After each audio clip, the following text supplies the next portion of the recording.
Bonjour et bienvenue à Finance 360 avec Alex Demers. Aujourd'hui, nous sommes mardi le 12 septembre 2023 et nous sommes rendus à l'épisode 194 du podcast. Et dans l'épisode d'aujourd'hui, je vais commencer par faire un retour sur la décision de la Banque du Canada. Donc, c'était mercredi passé, la Banque du Canada a décidé de laisser son taux directeur à 5%. Et je veux également vous parler de l'effet que ça peut avoir sur le marché des actions, le marché immobilier, les consommateurs en général. Donc, je veux revenir sur cette décision-là. Deuxièmement, je veux parler de l'endettement, ou plutôt de la situation financière de plusieurs entreprises au Québec, particulièrement dans le secteur de la restauration. Donc, il y a eu déjà beaucoup de faillites. Je pense qu'on va continuer dans cette tendance-là. Donc, je vais élaborer un peu sur le pourquoi de cette situation-là. Et je vais finir en parlant de l'inclusion des actions de Uber à l'intérieur de l'indice SP500. En fait, je vais vous parler principalement des critères d'admissibilité pour qu'une entreprise cotée en bourse puisse être ajoutée au S&P 500. Donc, je vais commencer tout de suite avec la Banque du Canada.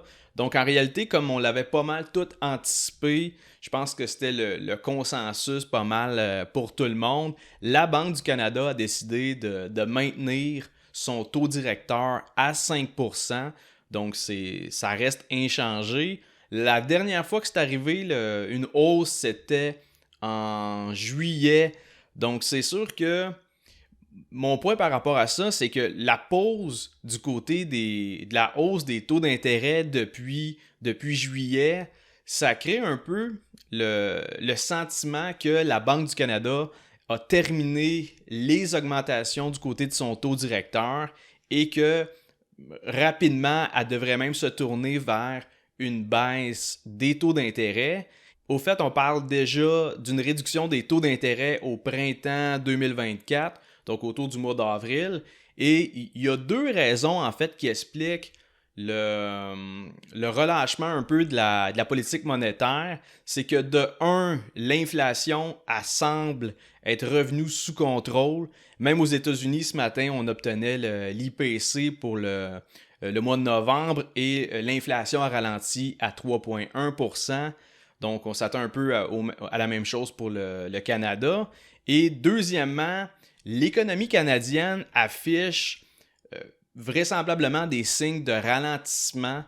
Donc, que ce soit avec la hausse du taux de chômage, avec la contraction du PIB pour le troisième trimestre de 2023, il y a des éléments, en fait, qui poussent la Banque du Canada à ne pas augmenter son taux directeur. Par contre, de mon côté, je reste dans l'idée que les taux d'intérêt vont demeurer élevés plus longtemps que le marché semble anticiper parce que, oui, la hausse de l'inflation a ralenti et ça, c'est principalement dû à la baisse du baril de pétrole brut. Si on regarde là, présentement, le baril de pétrole WTI, il a droppé pas mal depuis. En fait, il a baissé depuis le mois d'octobre. Et en date d'aujourd'hui, il est rendu dans les alentours de 69$ US. Et ça, nécessairement, ça a un impact sur les données de l'indice des prix à la consommation, sur la composante énergie. Et d'ailleurs, je pense que cette baisse du côté du baril de pétrole brut, ça va donner la chance aux investisseurs de prendre une position dans des actions dans le secteur de l'énergie. Je vous rappelle que de mon côté, en mai ou en juin 2023, j'ai acheté des actions de Suncor. C'était à 38$ canadiens. Ça, évidemment, c'était sur le TSX. Et là, ça a monté jusqu'à peu près 47$ par action. Mais en date d'aujourd'hui, le Suncor est redescendu à environ 40$. Donc, c'est sûr que si les compagnies pétrolières, ça vous intéresse, si c'est quelque chose qui était sur votre watchlist puis que vous regardiez déjà, ça peut être votre deuxième chance d'acquérir des parts d'entreprise dans le secteur de l'énergie, donc pétrolier et gaz naturel. Encore là, ce n'est pas une recommandation d'achat. Assurez-vous de faire vos propres recherches avant d'investir dans quoi que ce soit. Par contre, je trouvais ça intéressant de venir pointer un peu la nouvelle baisse du côté des actions dans le secteur de l'énergie. Bref, si on revient au taux d'intérêt, à mon avis, dès que le taux directeur au Canada va diminuer de 25 ou peut-être 50 points de base, ça va amener un nouvel engouement dans le secteur de l'immobilier. J'ai l'impression que présentement, il y a un paquet d'acheteurs qui sont comme en stand-by, en attente, ils attendent dans le fond que les taux d'intérêt baissent pour faire le move d'acheter une maison et par le fait même de contracter un prêt hypothécaire. Et ce qui me fait peur avec ça, c'est que la majorité du monde sont, je dirais, inconscients, mais c'est plutôt qu'ils se concentrent sur la mauvaise affaire. Dans le sens que, là, peut-être 3-4 ans, il n'y a pratiquement personne qui savait c'était quoi la Banque du Canada, puis c'est quoi son rôle dans l'économie, puis c'est quoi une politique monétaire. Puis aujourd'hui, ben, tout le monde spécule sur la prochaine décision de la Banque du Canada, puis essayer de savoir c'est pour quand la prochaine baisse de 25 points de base.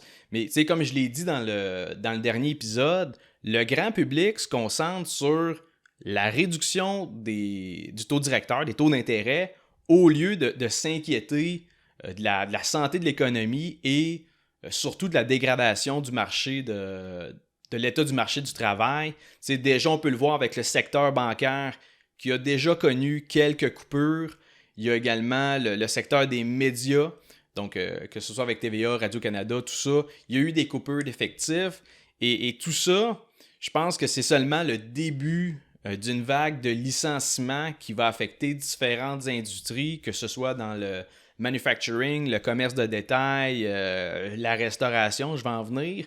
Et comme je vous dis, le taux de chômage à ce moment-là au Canada, ça va se mettre à grimper et ça signifie que plusieurs personnes, ils vont se retrouver sans emploi. Dans le secteur privé, quand vous ne travaillez pas pour le gouvernement, pour l'État, des congédiements, ça peut arriver plus vite qu'on pense. C'est pas nécessairement toujours bien transmis aux employés d'avance. Donc, c'est sûr que je pense qu'il y a beaucoup de monde qui ont une illusion de sécurité d'emploi. Je pense qu'il y a du monde qui sous-estime un peu les effets du ralentissement de l'économie sur leurs revenus, ou du moins la stabilité de leurs revenus. De mon côté, j'ai carrément aucun incitatif à vous dire d'être prudent par rapport à vos décisions financières, outre le fait de passer le bon message, à mon avis. Par contre, il y a beaucoup d'autres mondes qui ont tout avantage à être optimistes vis-à-vis l'avenir du marché immobilier, par exemple. Donc, à ce moment-là, les courtiers hypothécaires et les courtiers immobiliers, il faut savoir qu'eux autres, ils font des commissions sur ce type de transactions-là. Donc, c'est sûr que c'est pas mal plus payant quand les acheteurs sont motivés puis qu'il y a un volume de vente qui est élevé. Et là, je veux juste faire un bémol là-dessus. Là. Je tiens à préciser que les courtiers, que ce soit les courtiers hypothécaires ou les courtiers immobiliers, c'est loin, c'est pas des arnaqueurs, c'est pas des bandits, c'est pas du monde qui vous veulent du mal.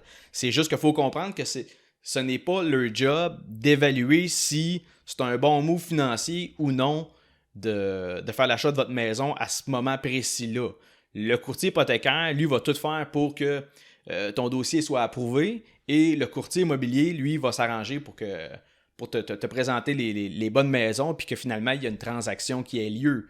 On s'entend, c'est pas eux autres qui vont mettre le pied sur la pédale de frein sur ce type de transaction-là. T'sais, ils vont pas te dire sais-tu quoi, moi je pense que le taux de chômage va augmenter, je suis pas certain pour ton emploi. Il n'y a aucun incitatif à faire ça, c'est pas le champ d'expertise non plus. Mais c'est juste de comprendre que au final, c'est plate, mais ils en ont un peu rien à foutre si tu perds ta job 2 mois après avoir acheté ta maison. Eux autres, ils ont empoché leur commission par rapport à ça. Et c'est pas des mauvaises personnes pour autant. C'est juste qu'il ne faut pas se laisser emporter par l'optimisme des courtiers hypothécaires ou des courtiers immobiliers par rapport à leur vision de l'immobilier. C'est sûr que si tu entends que c'est le meilleur temps pour acheter, puis que profite-en avant que les taux descendent, puis c'est tout un discours qui qui peut faire du sens, mais il y a aussi une raison financière derrière ça, c'est-à-dire que plus il y a des transactions, plus les gens achètent, plus ils ramassent de la commission. Donc, c'est un peu normal que le discours soit dans ce sens-là. Donc, au final, c'est vraiment à vous de prendre le temps d'analyser si vous avez la capacité financière pour devenir propriétaire. Et là, je ne parle pas juste d'avoir la mise de fonds puis d'avoir fait un budget sommaire pour voir si vous êtes en mesure de faire les versements hypothécaires. Il y a beaucoup plus que ça. Tous les frais transactionnels, la taxe de bienvenue, le déménagement, prévoir l'entretien, les coûts en électricité, etc. Et l'autre chose à prendre en considération, c'est surtout de définir correctement le prix que vous pouvez réellement payer pour votre maison. Dans le sens que votre pré-approbation hypothécaire qui a été faite avec la banque, ça va définir le maximum de votre capacité d'emprunt. Je ne suis pas convaincu que ce soit très judicieux d'aller à côté de cette limite-là. C'est sûr que dans un monde où les taux d'intérêt sont au plancher, puis que les maisons prennent de la valeur à chaque année, c'est un peu moins épeurant comme ça parce qu'au pire, tu vas refinancer.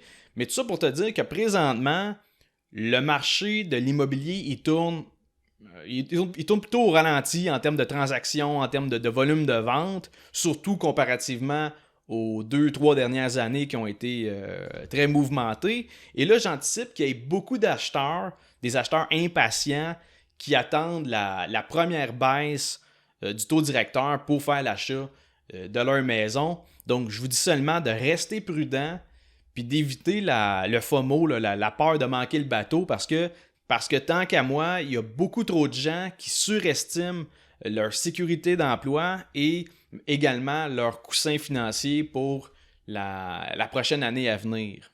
Et là, on va passer à un autre sujet, en fait, c'est que, comme je vous dis, je vais vous parler un peu du marché, du secteur de la restauration, des entreprises présentement qui sont plutôt en difficulté financière. Si on regarde au Québec, il y a 183 000 entreprises qui ont obtenu le prêt du gouvernement durant la pandémie, ce qui était le fameux compte d'urgence pour les entreprises canadiennes, le CUEC, ce qui est l'abréviation. Et en fait, c'était le prêt de 60 000 $ avec une subvention de 20 000 si l'entreprise est en mesure de rembourser le prêt avant la date limite. Fait que finalement, tu recevais 60 000, tu avais seulement 40 000 à rembourser. Mais premièrement, il faut savoir que parmi les 183 000 entreprises qui ont contacté ce prêt-là, 80% de ces entreprises-là, c'était des restaurants. Donc, c'est vraiment le secteur de la restauration qui a été, d'après moi, un des secteurs le plus affectés lorsqu'il y a eu les confinements durant la pandémie. Et ce qu'il faut également savoir, c'est qu'au Québec, il y a seulement 10% des entrepreneurs qui ont remboursé le prêt du compte d'urgence, donc le prêt de 40 000 $. Et oui, je peux comprendre que là-dedans, il y a une minorité d'entreprises qui ont déjà les liquidités, ils ont déjà le 40 000 $. C'est juste qu'ils préfèrent le placer dans un compte qui génère des intérêts. Puis, juste avant la date limite, ils vont faire le versement. Mais je pense que ça, c'est une minorité. La réalité, c'est que la plupart des business qui ont pris ce prêt-là, aujourd'hui, ils n'ont pas les fonds pour le rembourser. Et je vous rappelle que si la portion du prêt de 40 000 $ n'est pas remboursée avant la date limite qui est rendue le 18 janvier 2024, à ce moment-là, les entreprises vont perdre la subvention de 20 000 $ et vont se retrouver avec une dette totale de 60 000 $ qu'ils vont évidemment devoir remettre au gouvernement. Et à ce moment-là, ça va être sous forme de mensualité, donc des paiements par mois, avec un taux d'intérêt de 5%, et ils vont devoir rembourser ça d'ici le 31 décembre 2026. Donc concrètement, ça donne des paiements d'à peu près 1 800 $ par mois pendant 3 ans. Donc c'est sûr que pour les entreprises qui ont déjà de la difficulté à arriver là, du côté du budget, un paiement de 2 000 $ de plus par mois, pour certaines business, ça peut signifier que c'est la fin de leur entreprise, là. Il y en a qui sont à pas grand-chose d'arriver. D'ailleurs, ce fameux prêt-là, c'est un des sujets récurrents qui revient quand je fais de la consultation en entreprise, les stratégies de remboursement, quoi faire avec les liquidités, est-ce qu'il y a une manière de refinancer, d'aller chercher du financement ailleurs à moindre coût? Est-ce qu'on devrait rembourser ça en sortant 40 000 $ ou plutôt aller avec le remboursement de 60 000? Je veux dire, c'est un peu du cas par cas, mais grosso modo, ça devient un enjeu financier pour plusieurs entreprises. Et je pense qu'on va surtout constater des faillites dans le secteur de la restauration. Déjà que si on regarde d'octobre 2022 à octobre 2023, le nombre de faillites en restauration au Québec, ça a augmenté de 81%. Donc, une augmentation de 81% de faillites pour les restaurants. Et ça, c'est seulement au Québec. Je veux dire, c'est dramatique. On parle d'un total de 337 restaurants qui ont fermé leurs portes sur une période d'1 an. Et comme je vous dis, ça, c'est juste dans notre province. Donc, à mon avis, cette tendance-là va se poursuivre l'année prochaine en 2024. Et c'est un peu normal parce que manger au resto, ça reste une dépense discrétionnaire. Donc, c'est sûr que dès que le consommateur est plus serré financièrement, ben c'est une des dépenses qui vont couper en premier. Surtout qu'à cette heure, tu vas dans un restaurant avec ton chum, ta blonde, ben tu pognes un verre de vin, un repas bien ordinaire, puis tu t'en sors pas avec une facture en bas de 100$. Fait que c'est logique que dans un contexte où le coût de la vie a explosé, les aliments, l'épicerie, les taux d'intérêt qui augmentent de l'autre côté, c'est normal que tu y ailles un peu moins souvent au restaurant que tu y allais dans le temps. Donc, c'est un peu le raisonnement qui explique les difficultés du côté de la restauration. Et je ne sais pas si vous l'avez constaté de votre côté, mais il me semble qu'il y a déjà moins de monde dans les restos. Encore là, ça dépend lesquels. Mais j'ai quand même l'impression que dans l'ensemble, il y a moins d'achalandage. Tu sais, dans le temps, il y avait un line-up le matin devant les restaurants déjeuner.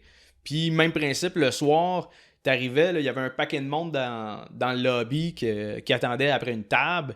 Tu sais, maintenant, c'est rare que je vois ça. Donc, je pense que 2024, ça va être une période particulièrement difficile pour le secteur de la restauration. Tu sais, pour les restaurateurs qui se sont lancés dans les 10 dernières années, ça va être la première fois qu'ils vont subir un vrai ralentissement économique. Et là, hormis la pandémie là, avec les confinements, mais je pense que ça va être je pense que ce ralentissement de l'économie-là, qui est vraiment une première depuis plus qu'une décennie, je pense que ça va être catastrophique pour ceux qui n'ont pas les reins assez solides pour traverser cette période-là. En même temps, il faut comprendre qu'il y a beaucoup de ces restaurateurs-là qui ont été déjà affaiblis avec les mesures en 2020 et 2021 qui les a limités en termes de revenus. Il y a eu des coûts d'inventaire perdus, il y a eu il y a eu des prêts également, comme je vous dis.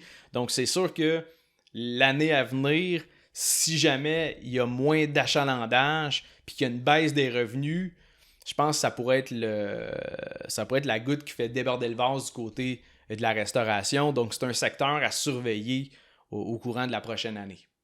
Et pour terminer l'épisode, mardi passé, on a appris que Uber, donc Uber qui est l'entreprise qui offre des services de taxi et également de livraison de nourriture avec Uber Eats, et Uber va être ajouté à l'indice SP500 à compter du 18 décembre, donc la semaine prochaine. Et c'est clair que cette annonce-là, ça a boosté le prix des actions d'Uber parce que faut comprendre que le titre, il va faire partie de l'indice SP500. Donc, par conséquent, ça va forcer tous les fonds mutuels puis les FNB qui reproduisent le rendement de l'indice, ça va les forcer à acheter des actions d'Uber parce qu'il va falloir qu'il y ait une pondération dans le titre pour continuer de refléter le rendement du SP500.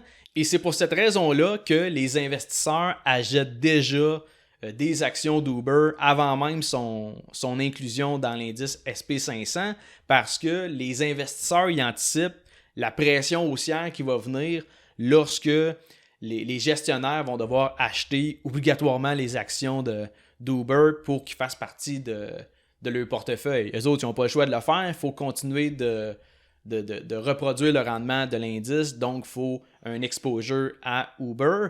Et je vous rappelle également que le prix des actions de Uber ont déjà passé de 40$ US, ça c'était en fin octobre, et qu'en date d'aujourd'hui, le prix des actions est rendu à 62$. Donc ça représente quand même une hausse de plus de 50% en moins de 2 mois. Donc c'est une belle remontée du côté de Uber.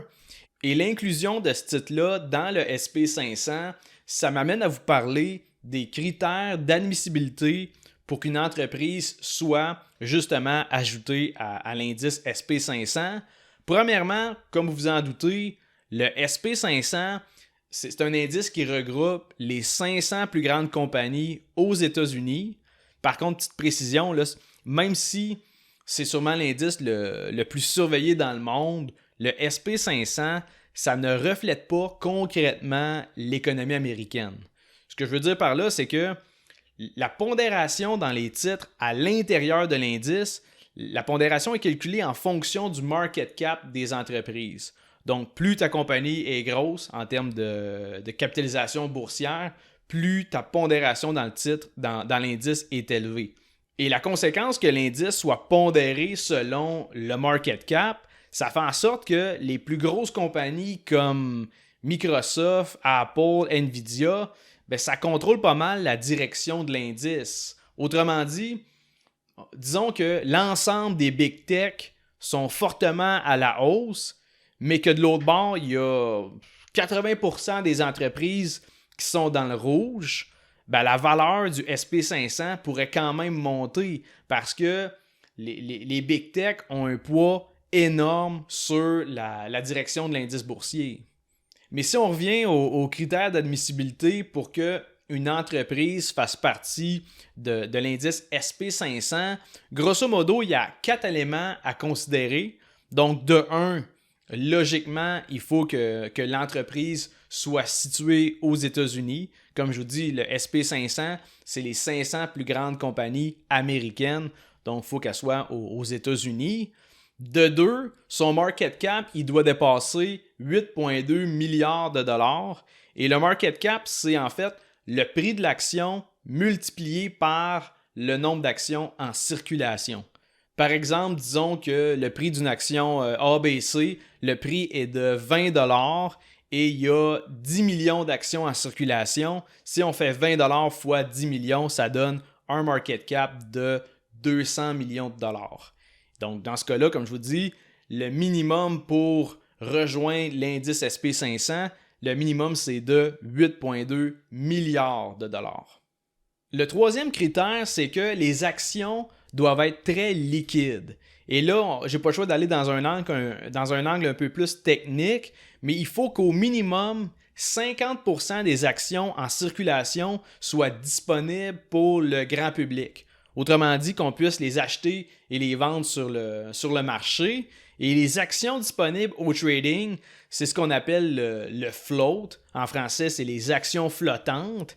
Et ça, d'ailleurs, c'est un élément important à considérer quand on fait du day trading. De mon côté, pour mes transactions intra-séance, je veux une action avec un low float, c'est-à-dire un float qui est très bas pour que le titre soit plus volatile. Mais en gros, si on revient au troisième critère, il faut que le titre soit très liquide et leur définition à ce moment-là, c'est qu'au minimum, 50% des actions en circulation fassent partie du float pour que l'entreprise soit acceptée à l'intérieur de l'indice. Et le dernier critère d'admissibilité, c'est qu'en fait, il demande que l'entreprise ait publié des bénéfices dans leur plus récent résultat financier trimestriel et également que la somme des résultats financiers des 4 derniers trimestres affiche un profit. Autrement dit, tu peux avoir un trimestre de bénéfices, un de perte, un autre de bénéfices, un autre de bénéfices, tant que si j'additionne tous tes bénéfices puis que je soustrais ta perte, tu sois quand même à profit. Donc, autrement dit, eux autres, qu'est-ce qu'ils veulent, c'est que la compagnie soit profitable au plus récent trimestre et également sur une période d'1 an. Comme ça, on s'assure que la compagnie a un minimum d'historique de profitabilité. Donc, il faut comprendre qu'avant de pouvoir être inclus dans l'indice SP500, une compagnie qui est cotée sur les marchés boursiers américains, elle n'a pas le choix de respecter tous ces critères-là. Et le but un peu de mettre toutes ces restrictions-là, c'est de s'assurer de juste ajouter des actions de façon à ce que l'indice soit toujours composé de grandes entreprises avec un market cap significatif, avec un certain niveau de stabilité au niveau des bénéfices, avec un minimum de liquidité. Et à ce moment-là, le SP500 regroupe vraiment des compagnies qui sont considérées comme solides. D'ailleurs, tout récemment, Uber a passé ce cap-là et a été ajouté à l'indice. Et le but de ça, c'est que les titres à l'intérieur de l'indice doivent s'adapter à la nouvelle réalité au fil des années. Tu sais, les titres à l'intérieur de l'indice, ils ont changé depuis la création du SP500 en 1957. Tu sais, depuis ce temps-là, il y a des nouvelles industries qui ont apparu. On peut penser aux réseaux sociaux, aux services de streaming comme Netflix. Et ces compagnies-là, dans ces secteurs-là, c'est devenu des titans sur les marchés boursiers. Donc, ils ont trouvé leur place à l'intérieur du SP500. D'ailleurs, on peut le voir maintenant que les big tech, comme je vous dis, ils ont un poids énorme sur l'indice. Et c'est justement les critères d'admissibilité puis les ajustements qu'on a faits au niveau de la composition de l'indice. C'est l'une des raisons pour laquelle le SP500 il affiche un rendement annuel moyen de 10% au cours des 50 dernières années. Si le SP500 serait statique puis qu'on n'ajusterait pas les titres qui le composent, on n'aurait pas les rendements qu'on a. Donc, pour les investisseurs qui recherchent un peu une approche indicielle, il faut savoir qu'il y a des critères d'admissibilité pour faire partie du SP500 et que le SP500 est constamment modifié pour continuer de refléter les compagnies qui ont un impact significatif sur l'économie américaine. Donc, je vais terminer l'épisode là-dessus. Encore une fois, j'espère que vous avez trouvé les sujets intéressants. J'espère que vous avez appris encore quelques petites notions. Et si vous appréciez le podcast, laissez un 5 étoiles sur Spotify, laissez un avis sur Apple Podcasts, abonnez-vous à ma chaîne sur YouTube. Je vous remercie encore une fois pour votre écoute et on se revoit mardi prochain pour un autre épisode de Finance 360.